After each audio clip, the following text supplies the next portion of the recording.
রোজা রেখে কি গ্লুকোমার ড্রপস চোখে দেওয়া যায়? আমাদেরকে অনেক সম্মানিত রোগীরাই প্রশ্ন করে থাকেন।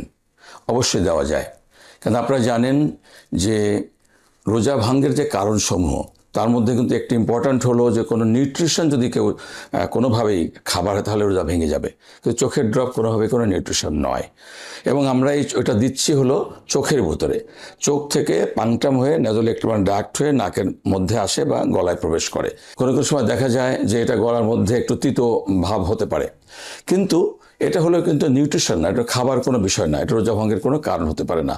সবচেয়ে বড় কথা হলো বিশ্বের বিভিন্ন স্কলার যারা মুসলিম স্কলার এবং ব্রিটেনের মুসলিম কাউন্সিল স্কলার যারা আছেন তারাও কিন্তু বলেছেন যে রোজা রেখে কোনো চোখের ওষুধ রোজা ভঙ্গ হবে না।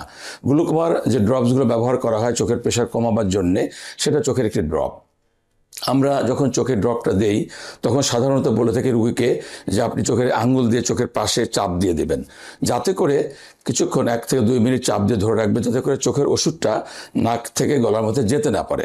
তাতে করে কি হয়, দুটো সুবিধা হয়। একটা হলো যে তার গলার মধ্যে যাবে না, রোজা ভাঙ্গের কোনো কারণ নাই। দ্বিতীয় হলো যে সাইড এফেক্ট যেগুলো হয়, চোখের ওষুধের সাইড এফেক্ট বা পার্শ্ব প্রতিক্রিয়া, সেটা কিন্তু কম হবে। এবং সিস্টেমিক সাইড এফেক্ট যেটা চোখ থেকে ওষুধটা নাকের মধ্যে দিয়ে গলায় যাবে এবং বডিতে প্রবেশ করবে, সেটা কিন্তু অনেক কমে যায়। সুতরাং সব দিক থেকেই যদি আমরা রোজা রাখি, গ্লুকোমার ড্রপসগুলো চোখে দেই, তাহলে রোজা ভঙ্গের কোনো কারণ নাই। আমরা অবশ্যই বিভিন্ন স্কলার, বিভিন্ন হুজুর, বিভিন্ন মৌলানাদের কাছ থেকে আমরা আরও শুনেছি, আমরা তাদের কনফার্মড হয়েছি রোজা ভাঙবে না। ধন্যবাদ।